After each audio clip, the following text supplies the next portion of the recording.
Happy Sunday. This is PFG Live. Yes, we're a minute early. Welcome aboard. Dale's with us from Edmonton, Alberta, where he says it's winds 130 to 11 knots, visibility 15 miles, overcast at 1,000, temperature 190.17, altimeter 2,967. Happy Sunday. This is the PFG Live, the podcast dedicated to the writings of internet philosopher Hey Man, Why Didn't Ya? Who writes, hey man, why didn't you just throw out the coolant and put fresh coolant in? We've got a crowd in the Discord today. Mr. Paul Morley is here. Josh, Eric Moore, Dale, Wilk. Welcome. Evils, Carl Tauber, Bill Olney, Quentin, Scott, and over on the YouTube side, we've got Mr. CJ Stevens and Carl Tauber. Carl Tauber reports 80 degrees and sunny in the People's Republic of Rhode Island. Welcome. CJ Stevens says it's 73 and rainy in East Tennessee. You know what 73 means in ham radio speak, CJ? It means best wishes. Scott is with us. He reports at Kilo Sierra, Tango Sierra. The winds are variable at 3 knots. Visibility 10 miles. Clear. Temperature dew point 08. Altimeter 2,996.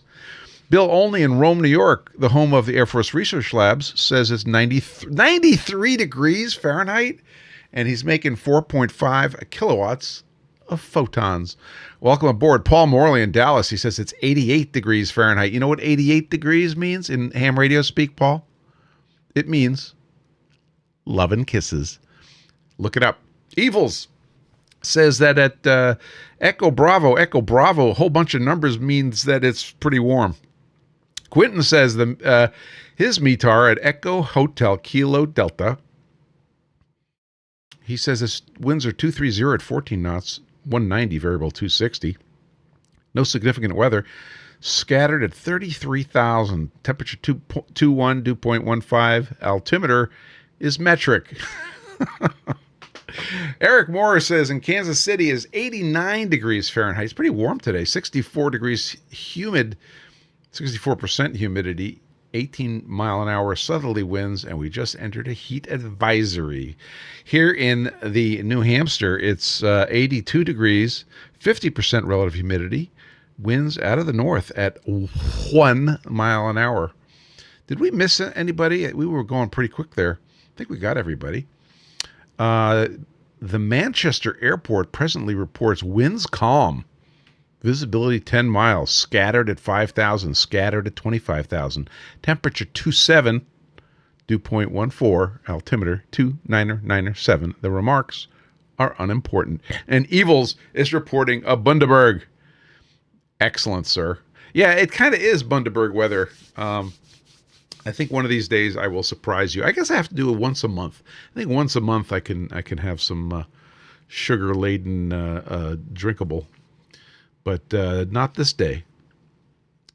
Russell's here. Hi, Russell. Welcome aboard.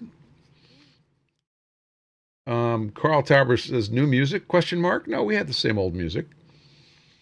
Yeah, everything good? Dave G. reports it's 81 degrees and overcast, 64% relative humidity, dew point 68, and pressure 29.9. And Dave G., of course, is somewhere. Oh, Northwest Phoenix. Ba-ba. So welcome aboard. Oh, really? Scott is expecting earthquakes today. Well, keep us posted on that, would you? Mr. Tim Beatty has joined us, and he says it's hot, windy, and clear in the Phoenix of the Arizona. Welcome aboard, sir. Well, wow. It's a gorgeous weekend here. It's a little warm. The grinderator is running in the shop. I guess we should give you the report from the Flat Cave. Come on, Robin. To the Bat Cave. No, the Flat Cave. So we're running, we're downstairs running 6-inch stones. Last week we were working for the spreadsheet.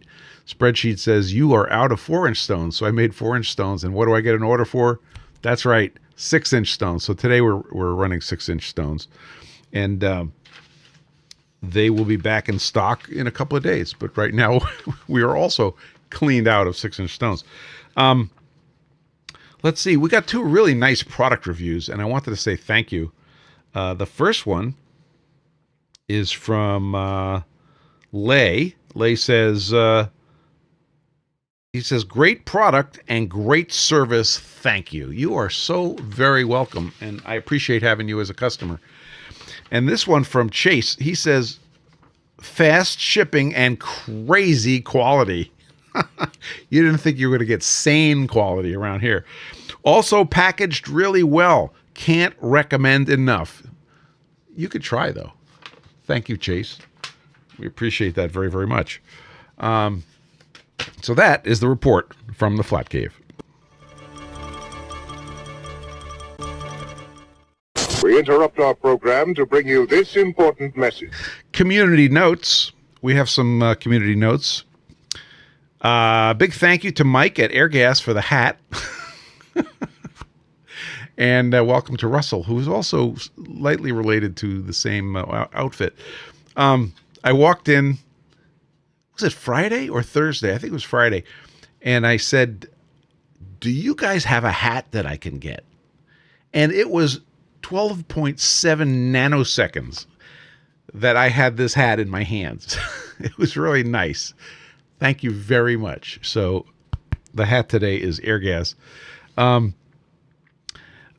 Shout out to Hamilton Pianos, who is in the UK, amongst, and we have others from the UK who are part of our community, where they are experiencing a heck of a heat wave.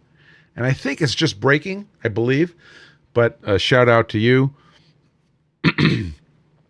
Yes, Evils correctly points out that this is actually a contents label for what's inside my head. Well done, Evils. And in the Edmonton, Alberta, we have reports of rain. WidgetWorks is with us in the Discord, and hopefully you will get just enough rain and maybe dry out a little bit. We'll see what happens. Also, Josh is getting rain, and I think Canada is basically getting rain. We had a good dose of rain, but we're pretty nice today. Let's see. We did that. Oh, Eric Moore reports under community notes that he received his RevoPoint Pop 4 scanner. So he doesn't have any data for us yet. We're working on that. But it is in hand, and he will be doing good things. Did I get that right? I think I got that right. Any more community notes in the chat? I see Eric is typing something. Let's see. He says, we hope. Dale reports from Edmonton, Alberta, it is still raining. We've now had the wettest June since they started recording in 1907 at 240 millimeters so far. So there you go. Edmonton, Alberta, the wettest June in history. Well, hope you dry out pretty soon. Dave, thank you. I forgot you're in Ohio. Mr. Tim Beatty says his bamboo H2D from the anniversary sale arrived. Good so far. You will enjoy that H2D. It is pretty amazing. It does look like it's dancing around and getting ready to mamba, but it is let it do its thing. Don't overconstrain it, and it will be very, very nice. Dale reminds you also, take all the foam out. I'm not going to get specific, but some member of our community was having some failures with a bamboo printer and discovered they did not take all the foam out. I'm not naming names.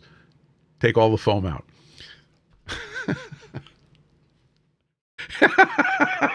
Mr. Tim Beatty says, I keep finding more and more foam. Yes, I feel your pain. One of the things they do, okay, so on the bamboo printer, as you unpack and get things plugged in and get ready, you turn the power on and you start doing, I guess, the first homing where the platform will start going up, and they tell you, if you read the instructions, I know it's a little crazy. If you read the instructions, they tell you don't bring the platform up, and you will find more foam underneath. Now you can remove that foam. So they do tell you that. Just saying. Well, I have to confess, Bamboo was running their crazy sale, and which they do every year. And let's see, we have a request to speak. Let's see, boom, boom. Hey, you're live on the air. I think you are. No, there was a false report. I ended up, because of Dale, buying some filament. So I did place an order. I did get a pile of filament, and it is in inventory. This was not a random order. This is stuff that I use every day. So it was a ridiculously good price. Is that sale still going on, guys? Dale says, hey, don't put that on me. No, it is all on you, buddy. Mr. Tim Beatty says, yes, the sale is still on. Hashtag not sponsored. And the stuff that I bought was the red and black that I use for the trays. So we use, you can see like traces of it at the top of my sticker board here, right there. We use the red and the black all the time in PETG Basic. Now, I did run PETG HF for a while. I'm currently running, who are the guys out west? I can't remember the other company's name. And I just bought some more PETG Basic from Bamboo. So there you go. Today's topic, if you haven't been paying attention, is about filters and filtering. So as you are no doubt aware, over the last 2 weeks, I have taken my Freddy and have started like really using it, finally. Oh, there's a little data from Dale on the basic filament bulk sale from Bamboo. So my basic PETG fell under that category, and I saved some buckos. I think I bought over 6 rolls, but less than 10 rolls. I believe that's what I bought. Did I buy 10 rolls? I might have bought 10 rolls. So it was a screaming deal. So we're going to talk today about filters, and in particular, filtering our coolant. Now, not everybody, you guys don't all use flood coolant in your machines because you can't. That I respect that.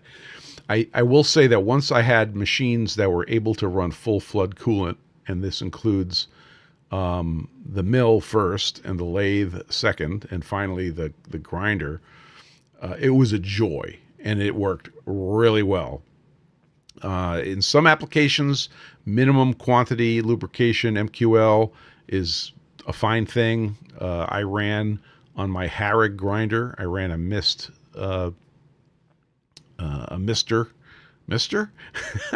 for a long time, and that worked out great. But now, of course, we're all about the flood coolant. So in cleaning up, the first machine I cleaned up was the grinder. I wish it was the second machine I cleaned up. You'll see why in a few minutes. But the first machine I cleaned up was the grinder, and the second machine I cleaned up was the mill. And they each taught me something, and we're going to talk about that today. So for the guys in chat, who is a candidate for running full flood coolant on your machines? Let's see a show of hands, because that's where we invest a lot in a coolant tank and a bunch of coolant and a bunch of pumps and a bunch of, in our case, filters. Robin's here. Hi, Robin. Robin says yes. Dale says yes. Bill says, I can't use it on my drill press. Bill, we're not judging. And And iPhone Doc is here. He says, well, I am a little earlier today. Yes, you are, but it's okay. Quentin says he will be on Thursday. Eric says he's got about 20 machines that have flood coolant.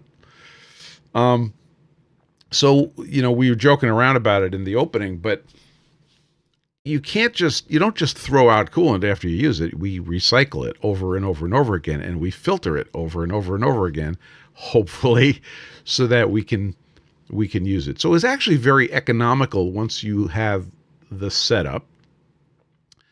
I recognize that a machine that's fully enclosed, a machine that you can deal with coolant blasting at a part, is in itself an investment. But once you have that, the question is, well, how do you manage the system?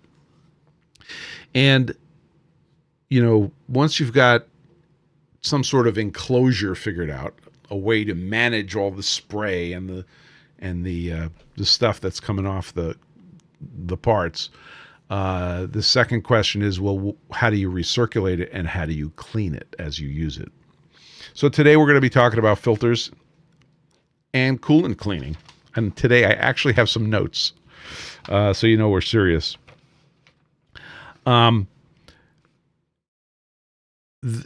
If you there's a couple of categories of coolant, of machining and particle size that we care about filtering out of our coolant. That's the first thing we have to acknowledge, is that if you're making 6s and 9s on your lathe, on your mill, you're making nice chips, they're pretty big chips, and cleaning them out of the coolant stream is relatively easy. And if we go all the way to the opposite end of the spectrum, which is like when I'm doing PFG stones, you're generating some very, very fine material, and it's a lot harder to get that out of the coolant. The other difference, of course, is that you're not generating, in the case of stones, that it's not metallic chips. So you can't use some tricks like magnetic filtering, which is a thing. So the very fine size becomes a problem. And we'll talk when we get to the end of the episode. I promise you there will be some surprises here. There's some surprises that I learned, and there's some technical surprises I learned in reading. So we have two different jobs in dealing with coolant and filtering coolant. One job is to clean the coolant in process, and that's where we're pumping. We're blasting the coolant at the part. The coolant is dribbling down some sort of pathway, and it eventually gets back into the coolant tank. Sometimes it gets cleaned on the way to the coolant tank. Sometimes it gets cleaned as it leaves the coolant tank, and then we use it again. So I'm going to call this in-process filtering of the coolant. And the second thing is cleaning out our systems, which is what the Freddy was doing for me. Is we walk up to a system and we're going to take all the coolant out of the tank, and we're going to start cleaning the tank, and we need to filter that coolant and filter whatever we're vacuuming up out of the tank. And it's a slightly different requirement. And we'll talk a little more about that. So Evils asks a good question. He says, in-process filtering is to protect the pump and plumbing and avoid chip recutting. So from a quality of parts point of view, chip recutting is an absolute thing that you want to avoid. Chip recutting leads to poor finishes on the part. It leads to advanced wear on the tools. One of the things I noticed in my Sharp vertical machining center was the amazing tool life that happened as soon as I started using flood coolant, because you're not only cooling the tool and cooling the work, but you're also flushing away the debris that isn't going to get recut. So all sorts of good things happen when you do that. And yes, tool wear and surface finishes are absolutely evident once you start using flood coolant. And if you're using well-filtered flood coolant, even better. You're avoiding the chip recutting. The pumps are also subject to getting wear from chips and other things. So yes, you're going to be protecting all the pumps and valves and downstream things. And Dale points out that if you use through spindle coolant, you must have filtration to protect the rotary union. So if you're not familiar with through spindle coolant, it's a really nice feature that I don't have. That's why Dale has to remind me, which is literally blowing coolant through the tool. And the way the coolant gets to the tool is by injecting it at the top, and then there has to be a rotary union. And that rotary union is going at whatever the spindle speed is. So if you're running 10,000 RPM on a tool, your rotary union is running at 10,000 RPM. That's pretty impressive. So that's a very, very good example of something that absolutely does not want to have any of your wear in it. Dale is showing us an example of a rotary junction which is worn out, which is why it's in his hands, sitting on the bench. So it's a really important process there. Sometimes it's a little less important. We're doing it for slight quality improvements or economic reasons. But if you have a rotary joint, it is absolutely critical. So these two processes of in-process filtering and maintenance filtering, let's call it maintenance filtering, that's a good name, they have sort of different requirements. And if you apply the same thinking to both of them and think it's the same thing, you might find yourself in the wrong place. And I have some stories about that. Dave G says, wish I had a Freddy. Currently switching two Haas VF2 SS's over to Hangstifer's 5080 coolant using a pre-clean additive, Master Fluid Solutions. Okay. He says Master Stages Wamex machine tool and sump cleaner. So very frequently when you do a coolant system change, the manufacturer will recommend that you pump out the tank. You then run some system cleaner through it. And this has got a couple of reasons. And then you start using your new coolant. And one of the reasons that they do this is to get any of the bad stuff out of it, any organics out of it, anything that might have grown in your tank out of it. And they do it by killing it with a chemical and cleaning out all the old stuff and putting the new stuff in.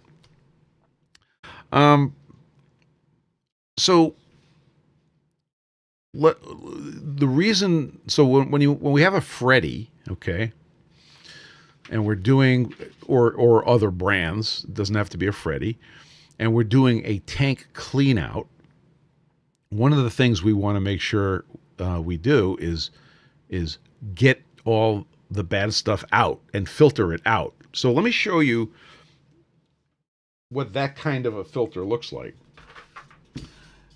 And then I will tell you what I learned about my choices.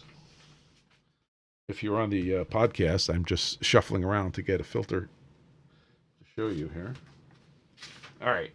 So this, if you guys are on video, you can see compared to the size of my head, this is a Freddy filter, okay?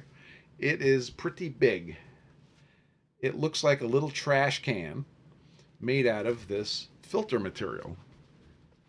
This particular one is rated at 10 micron, okay?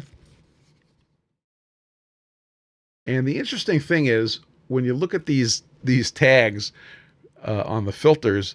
It's like, I've seen tags like that before. I can almost tell where they got it manufactured because I have other filters that have similar tags. But this is large, okay? And there's a lot of surface area, and it can hold a lot of junk. So this was not cheap. This cost a few bucks, but very much worth it, and I'll tell you why. I made a mistake when I bought that filter, in that I bought a couple of 10s and I bought a couple of 25s, and I figured I'll use the 25 microns on the mill and I'll use the 10s on the grinder. So I learned, spoiler, I learned that I should have bought the finest filter I could for the grinder. I used the 10, but I know they have a 5, and I think they have something smaller. I don't remember what it is. It might have been a 2. And here's the reason. and we'll get into the details of how filters work in a minute. But the reason, they go down to 1. Dale says they go down to 1 micron. If a filter is too small, what happens? Well, if for example, you're in a Freddy, you're doing maintenance filtering, you're sucking out the sump, and the filter's too small, it can start to clog, right? That's the naive view here, is that it's going to start to clog. So it's going to slow down. Well, that's okay. If it takes a little longer, but it does a better job at the maintenance task, that's where you can afford to slow down. That's where you can afford to take longer. So applying the same thinking to the maintenance filtering as you do during to the process filtering is a mistake. Because I wish, after my experience with in the last couple of weeks, I wish I had the finer filters and it took longer. That's what I wish. So that's one important thing. When you choose, okay, so Dale's correcting himself. He says the Freddy only offers down to 5 micrometer, but they go up to 1,000 micrometer for rocks. That's pretty funny. When they ship the Freddy, it comes with I believe a 100 micron filter, which is this nylon bag. And really, if all you care about is catching big chips, that's what it's good for. But it won't catch any of the fine materials. So the two processes, maintenance and in-process filtering, have opposite desires. In process filtering, you don't want it choking. In fact, I switched up filter sizes a while ago on the grinder. We'll talk about my grinder setup in a minute, because I was clogging filters pretty quickly. And you can imagine, when I'm grinding the stones, they generate a lot of material. So I went to a bigger filter so that they would last longer. Well, they last longer, but the result of lasting longer is that they're not doing as good a job. So we'll get into some of the details of that. So let's talk about. I'll show you some more filters while we're at it. So here's a Freddy 10 micron filter as shown. Here's a Keller Products bag filter. So if you looked at the, I'll put the thumbnail up big here. If you look at the thumbnail, the far left picture is behind my mill, and this is the filter that goes into that bag filter housing. And this is from Keller Products. I like their stuff. I use their coolant cleaning system on my mill. And this is a RAP10 filter. So it kind of looks the same. You know, you look at the material between the Freddy material and the Keller material, and boy howdy, they look mighty similar. I'm not saying they were made in the same place, but they might have been made in the same place. So that's what a bag filter looks like. And it has a lot of surface area, okay, but not nearly the surface area that the Freddy filter does. Think about that for a second, okay? Here is another in-process filter, okay? This is a filter that I use in front of the coolant cleaning system. So this is a pleated paper filter. I hate it. And I figured out why I hate it. We'll talk about that today also. Okay. And that is, I don't even remember what its size is. Oh, here it is. That is rated at 20 micron.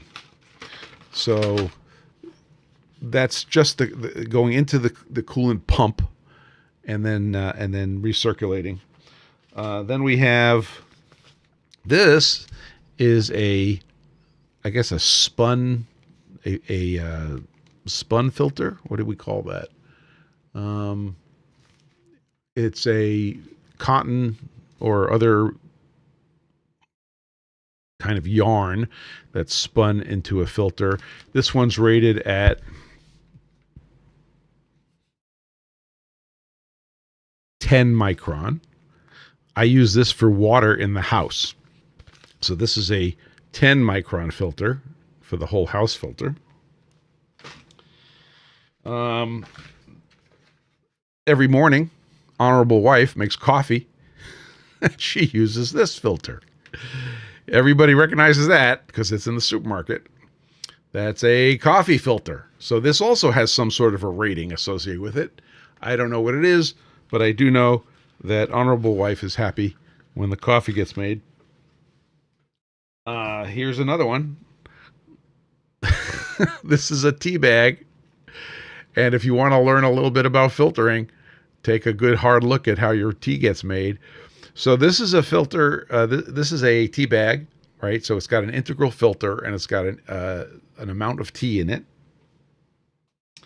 And it's use once and throw away.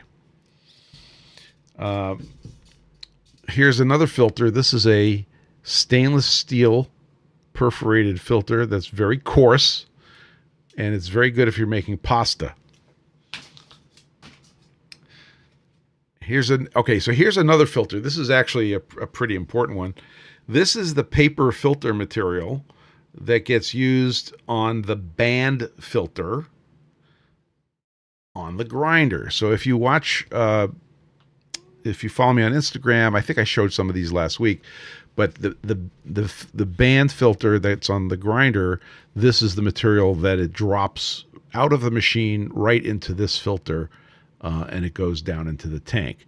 Now, I think they rate this filter at 20 microns, might even be 20 to 30 microns.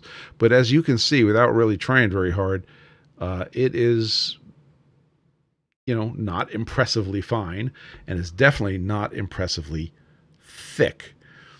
And the way this filter works is very interesting.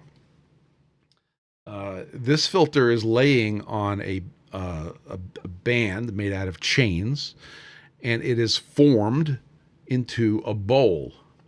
And that bowl has a float switch in it, just like a toilet.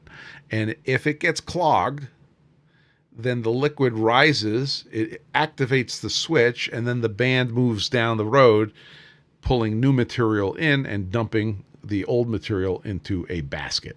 And that's how a band filter works. It works. It pulls all sorts of stuff out. I know because I have to, cut the filter, haul off the other stuff. There's a picture. Dale put a picture of his band filter in the chat. And you can see the float switch in the back if you look really close.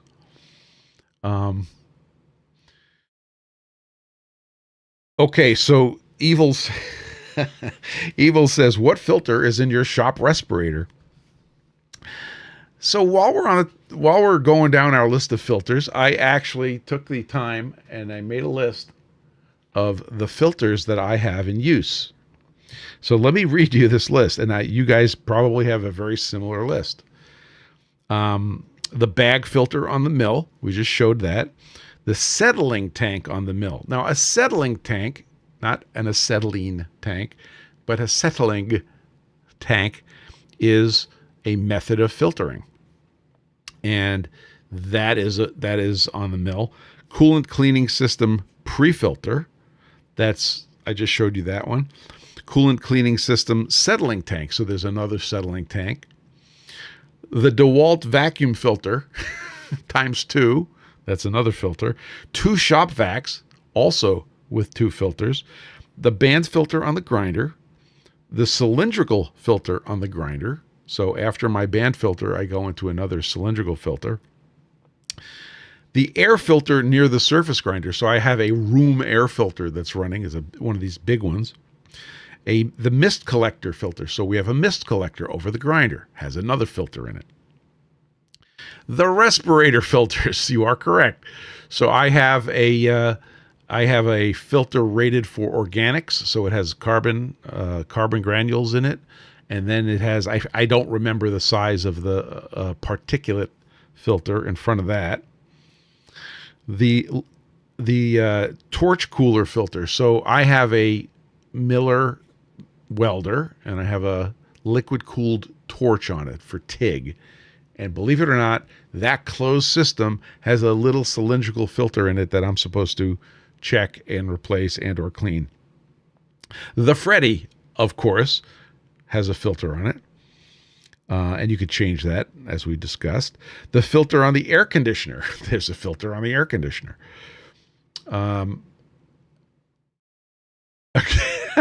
Mr. Tim Beatty says, how about a crochet COVID filter mask? Believe me, my COVID filter masks were not crocheted. The Kaiser air compressor. Okay. So the Kaiser air compressor, which is in the basement, still a shop tool, has an oil separation filter, an output air filter, and an intake air filter. There's at least 3 different filters on the Kaiser. Evils. In our family, we prefer the quilted filters. Yes, absolutely true. The drinking water filter, 3 stages. So we have a single point of use drinking water filter that has 3 stages. Now, 2 of them are identical. That's the carbon, and one of them is a particulate filter, which is very fine. I don't remember. I won't. And then, of course, the whole house filter, which I just showed you. So I don't know how many filters that is, but that's just the ones that I saw walking around without hardly thinking. Eric, you're going to get us in trouble with trademarks here. Unix Carbide, welcome, sir. He says the print chamber activated charcoal filter, the soldering station carbon filter. I'm guilty of both of those. They didn't even make my list. So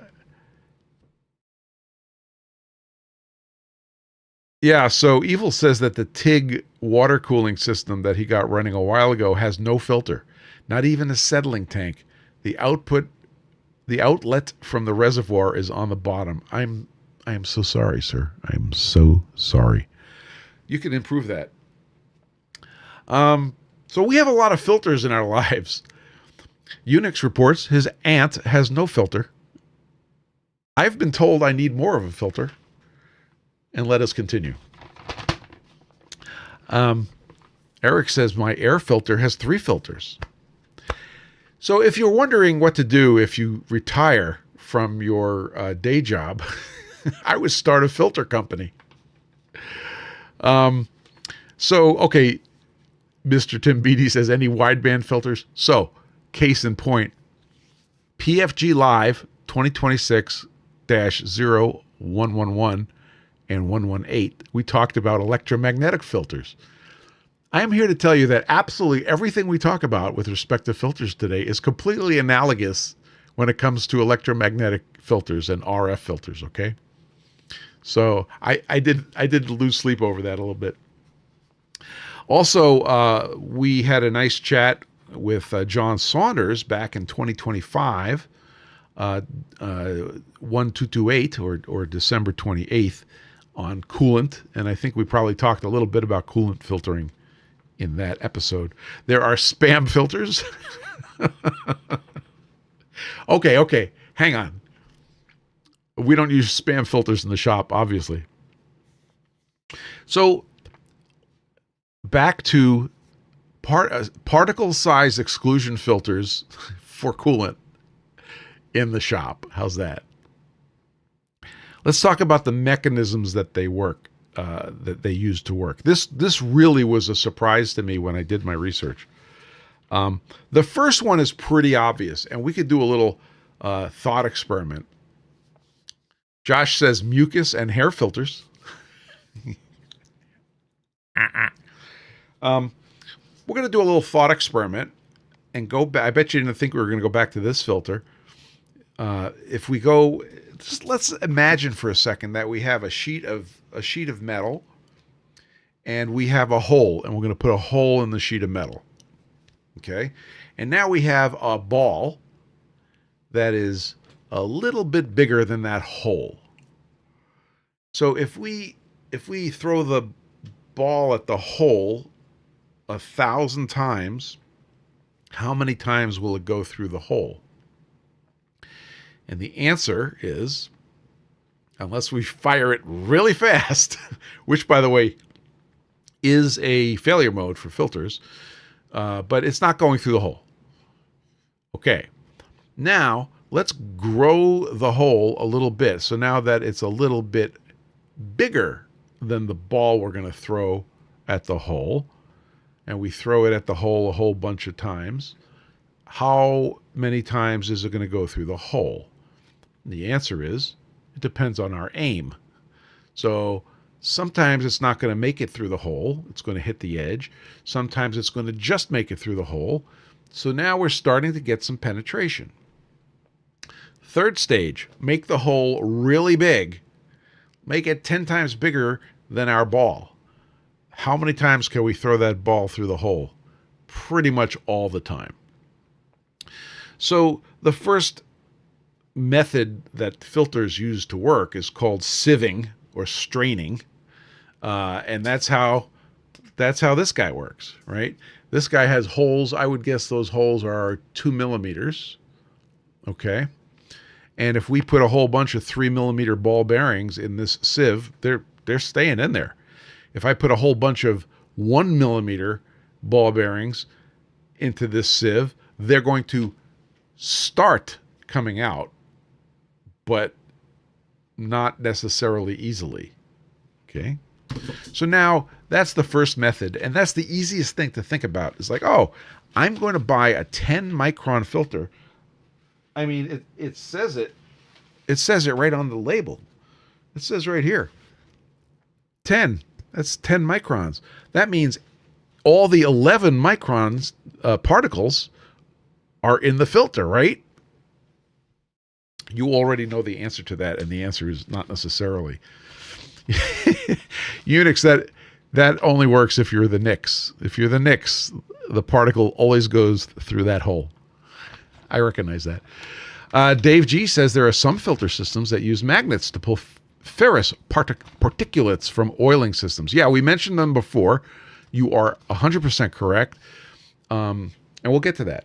But that is for example, if you're doing precision grinding and you're using, anything of steel, one of the stages of filtering can be a magnet, and it pulls out the fines that it didn't grab from the other filters. Now we're going to get weird, okay? This method is called interception. The particle follows a streamline that can carry it close enough to a fiber to touch and stick. So this is very interesting, especially with like our wound filters and such. We're not thinking in terms of pore size. We're thinking in terms of attraction between the... so we're going to get to that, Robin. That's on my list. Promise. If a particle hits a filter material that it wants to stick to, okay, it's going to stick to it. If you have a thickness of this material, it has a high probability that that particle is going to get caught. Have you ever walked through the woods with and gotten these burrs stuck on your pants because they have little hooky-doos associated with them because that's how they propagate? There's plenty of great outdoors, but that burr and your pants were attracted to each other and it is stuck. So that's called interception, which is interesting. I don't know. Well, some of the particles we use, for example, in grinding, Dale says like oil absorbent mats. Right. So some of the mat materials can be very attractive to oil, but not attractive to water. There could be stuff like that. Absolutely. So the next one, so that's called interception. Okay. The next one's called inertial impaction. So the heavy particle has too much momentum to flow around the particle, so it just jams into it. It embeds in the particle. And the analogy is bugs on a windshield. I love the analogy. Yeah, Dale says fly traps. Right. Your windshield is a fly trap, Dale. The air goes around, but the bug doesn't. It's velocity dependent, so flow rate matters. So the inertia of a particle is what gets it trapped into a surface.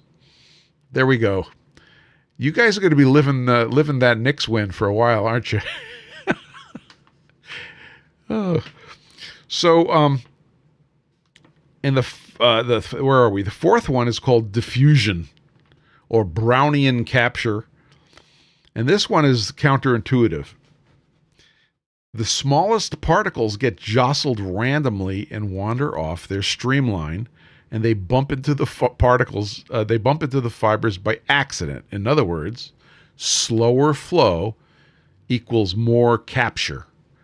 Now, that is the definition. Oh my gosh. Robin posted a word I'm going to have to look up. Elutriation. Elutriation. That's magnificent. Is that the bug on a windshield, Robin? Give us I've never heard the word before, and it's not 5 letters, so I can't use it in my Wordle tomorrow. Evil says elutriation is a process for separating particles based on their size, shape, and density using a stream of gas or liquid flowing in a direction, usually opposite to the direction of sedimentation. Okay, nicely done. But the important, as in electrostatic filters. Yeah, we'll hold. Yeah, no, we're going to put that aside for the moment, just because it's off topic. But we'll talk about that in the after party. So the concept of diffusion and Brownian capture is exactly our settling tanks. So the slower the particle's going, it's going to decide to go this away rather than that away, and we end up with stuff in our tanks. It is a valid method of filtering. However, for a process filter, you need a place where your flow slows down, and then you can get the sedimentation.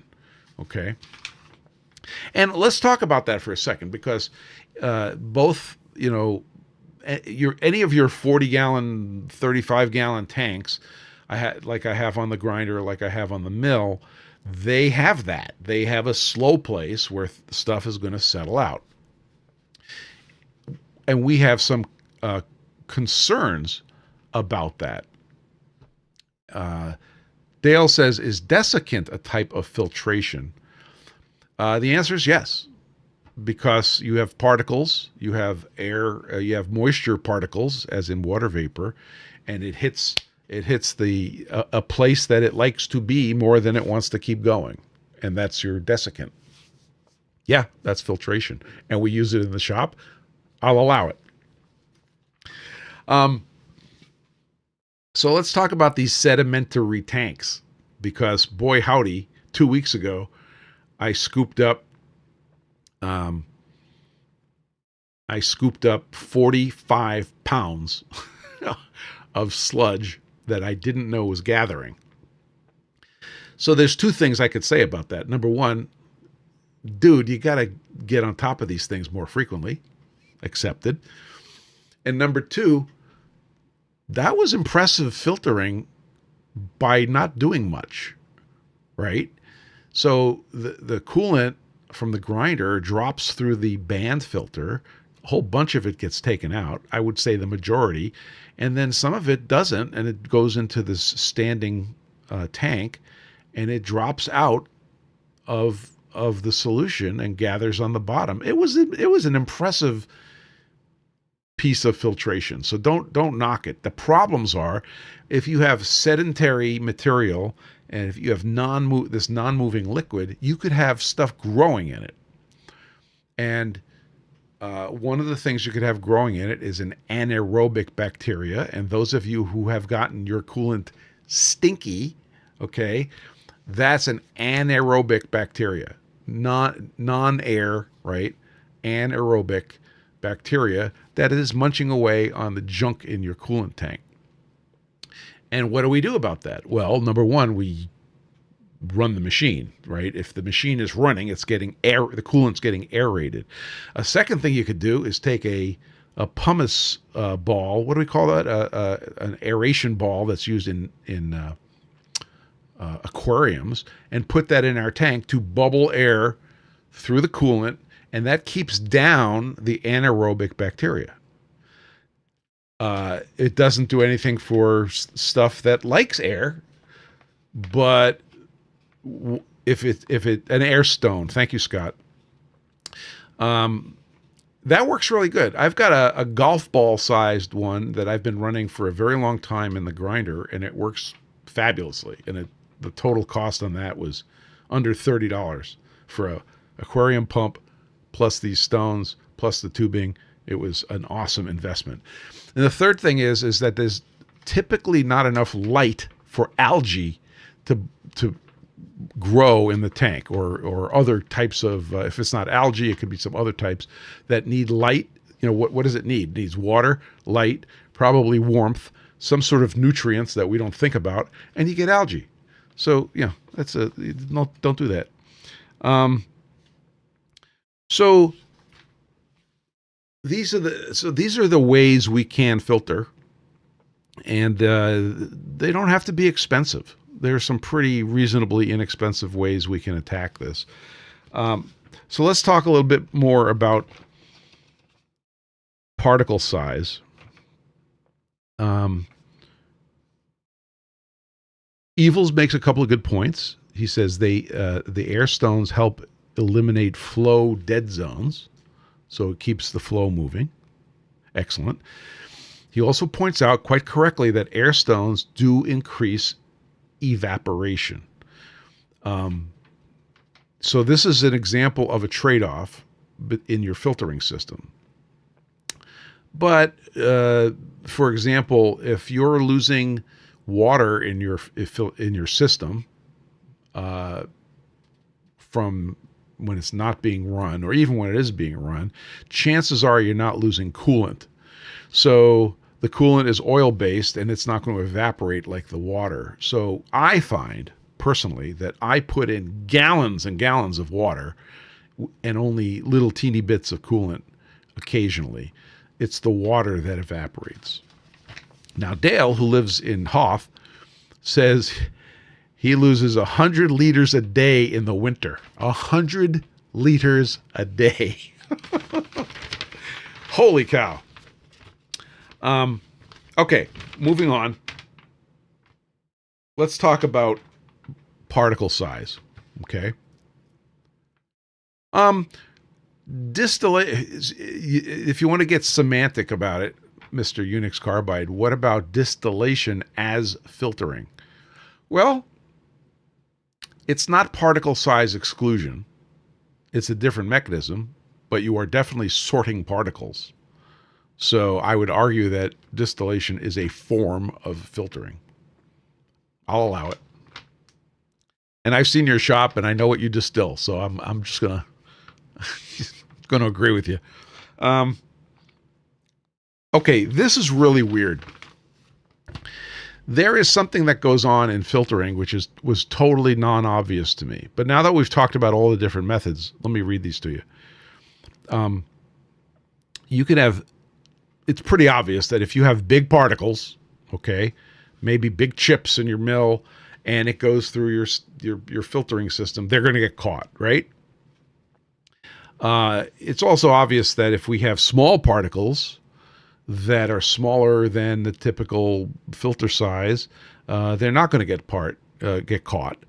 And it's also, we discussed the fact that you can have smaller than the effective pore size particles that smash into the filter material and get stuck, and they do get filtered. And it turns out that there is a U-shaped curve of filtering effectiveness versus particle size. I did not know this. So a simple filter, a simple practical filter, can act, in RF we call this a notch filter, right? Where it's going to take out a certain band of frequencies, or in this, or even a band pass filter. It's going to allow a certain amount of particles of a certain size to go through. But the really teeny ones are going to get caught by the other mechanisms, and the really big ones are going to get caught by the real simple mechanisms. I never realized this. So that exists, and that's real. And you have this size, which is called the most penetrating size. So there is a size of particle that is the most penetrating size for a filter. Who knew? I didn't know that. That was very interesting. All right, now, another thing I learned is that if you use things like a pleated paper filter versus a spun filter or a fabric filter, they are going to behave differently. So the pleated, you could think of it this way. A pleated, oh, interesting. Mr. Tim Beattie says a shoring particle. Okay, we'll put that on a list of things to look up. shoring, a shoring particle. Never heard of it. So a pleated paper filter you could think of as a 2D filter. It's like a surface, a thin surface. You could think of it as a 2D surface. Whereas a spun filter or a fabric filter that has some thickness to it, you could think of it as a 3D filter. And they behave differently as they get yes, and Dale correctly points out that the pleated fabric filter is also the same as the band filter. It is a 2D filter. So what happens is when that material starts to clog up, it clogs up quickly and then it's clogged. Now this is good for the band filter, but this may be bad for other applications. And one of the ways you can, Robin says it's also called a depth filter. The spun filter is called a depth filter. Right. So, intuitively, if you think about it, it's like, well, you have more opportunity for the particle to get caught as it's traveling through a thick filter than it does if it travels through a very thin filter. And that may be very desirable. It's very desirable in our case. And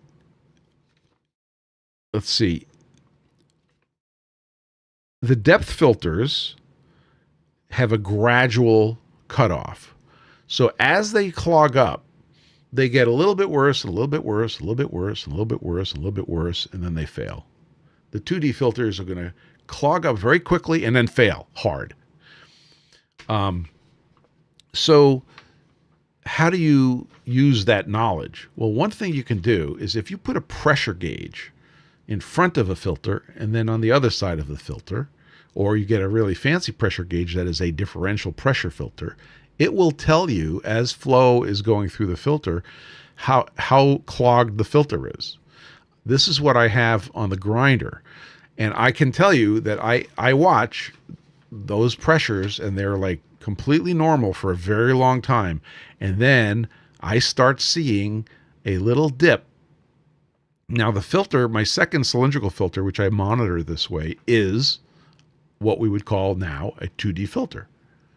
And I can see the pressure start to go down. And if that pressure drops, it's 7 pounds in, 5.5 pounds out, roughly. And if that pressure goes from 7 pounds in to 5 pounds out, I know it's a matter of days before that thing gets clogged, and I just fix it. So that's something that you can do, is you could monitor the differential pressure across a filter, and you will see the difference between a quote thick 3D filter and a skinny 2D filter. And that's another good reason you could start to see it clogging up in the so-called 3D filter. Okay, so the other question we have to ask when we buy filters or use filters is, what is the efficiency of the filter versus particle size? And there's a curve somewhere that the manufacturer has, and it would be very nice to get that data.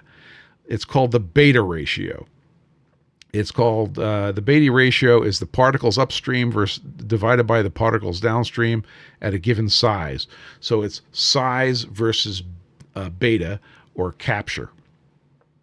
So if you have a filter that is 99%, you've heard these terms, 99% capture at 5 microns.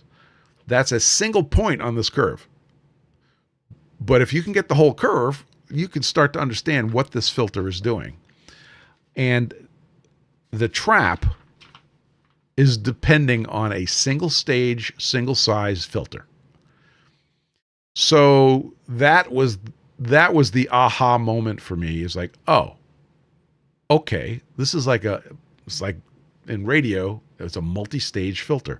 So we're going to start with a wide filter, and then use a narrower filter, and then use a real narrow filter, instead of saying, I'm going to use 3 medium filters. It does not work as well. So this is something that I'm going to be thinking about, and I'm probably going to rearrange my system for this purpose.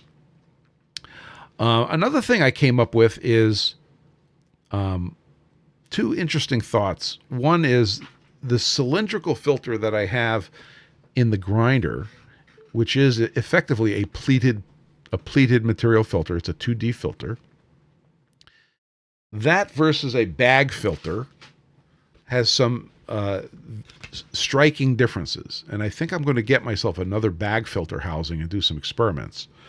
One is that the bag filter has a lot of surface area, and it is a pretty thick material. I would say this is on the order of an 1/8 inch thick, this material. And I think I'm going to play with that. The other thing is, when you go to change the cylindrical filter and you take the top of the cylinder off and you reach in and you grab the little handle and you yank the filter out, it makes a mess, and you now have to clean out. There's some schmutz in the bottom of the cylinder that you have to clean out before you drop the new filter in. Has anybody done this? Okay.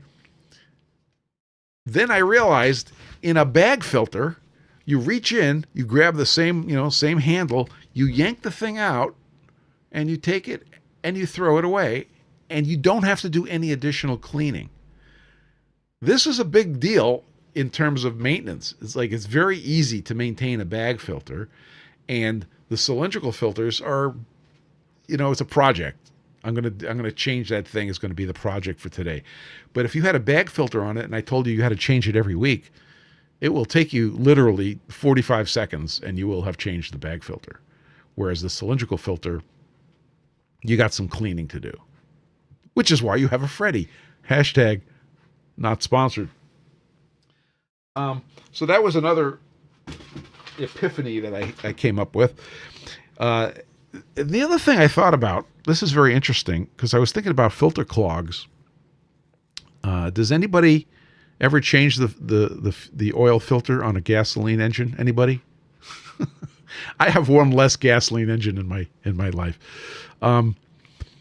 Did you know that some, if not all, oil filters for gasoline engines have a bypass valve on them? So as they get clogged and as the pressure across them start increasing, that valve can open and allow dirty oil to go through that filter, because it is lower risk to have dirty filter running through your engine and the engine continue to run than to cut off all oil to the engine, in which case the engine might seize. Okay, so when you go to the auto parts place or the aviation filter place to get your aircraft engine filter, and they say to you, use this filter number, part of using that filter number is a potential bypass valve of a potential strength that you have to get right. And that's also very interesting. So that has to do with the pressure across the filter. Does your filter tank have a bottom drain for cleaning? That's how I do my pool cartridge filter tank, Mr. Tim Beattie. So the short answer is I think so, but we're talking about cleaning kind of muddy stuff. So it's not that simple. And even if it was, it's still another stage that if you have a bag filter, you don't have to go through. Robin says graded depth filters are coarse outside, getting finer as you progress toward the center. Absolutely. So you can get filters that have a built-in gradation to them. I used to use a water filter. Thank you, Unix. I used to have a water filter that I used that was a multi-stage filter, and the center stage was a very fine microporous filter, and it did exactly that. It did the coarse filtering, staging all the way to the center. And I think some other filters I use right now are doing that. So thinking multi-stage is a good idea. So the recommendations are stage the filtration from coarse to fine. Don't expect one filter to do everything if your situation demands it. Know your contaminant. Size, shape, hardness, and concentration. One of the things I neglected to mention is that in some of the grinding grit that is getting filtered on my grinder, the shape of the particles can be very plate-like and sharp. And I will just pose this as a question. What do you think those particles do to filter fibers? Do you think they can cut the fibers more than round ball-shaped particles? I think the answer is yes. Try to get more information on filters, like their beta curve, which is, good luck if you're at Home Depot. Use the differential pressure as a gauge on filters. That's a pretty useful thing. And the final anecdote here is when I cleaned out the Freddy yesterday. It was a long day. It was fun. I got it back. I got it all the way back to clean. After I had cleaned it out, I don't know, 4 or 5 times between 2 weeks ago, 2 machines ago, I thought it was clean. And when I got to the bottom of that container, I found a fairly thick layer of grinder sludge, which of course in my case was very fine aluminum oxide. There was no cleaning that out without going down there, which I could do, and I did, going down there and manually cleaning that out. Now it was nothing like what was in the tank that I cleaned out, but it was there, and it got through the filter and it settled on the bottom and it adhered to the bottom. It was very, very interesting. So if I had to do it all over again, once again, on the Freddy, I would have opted for a much, much, much finer filter because I have lots of surface area. I have, I don't care if it slows down. I want it to be as fine as possible. So that's what I'm going to be doing. I'm going to be getting a much, much finer filter for the Freddy. And I don't know if you remember, but Tucker showed us a picture of his, and he got there's a 2-stage system that you can get for the Freddy, where you could have one of their the big bag filters on the top and another big bag filter on the bottom. And the more I talk about it, the more I think that's a really good idea. There, I said it. It's a really good idea, especially for cleaning. Ladles and jelly spoons. I think we've talked about filters for an hour, and I think that's, crazy. But we had to talk about it because we live on this stuff. So I'm going to invite everybody to join us in the After Party Roundtable on the Discord server. If you're not yet on our Discord server and you would like to be, head over to pfg.gg/discord and fill out the form, get yourself an invite.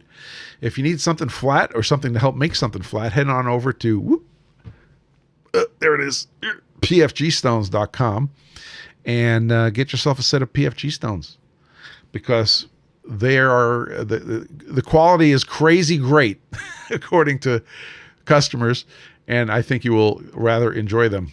Also, if you need yourself to balance a wheel and you want to keep it simple and keep it inexpensive, head over to pfg.gg/BAL for balance and check out the BS8 balancing stand. In the meantime, get flat, stay flat, and we look forward to seeing you guys next week. Take care.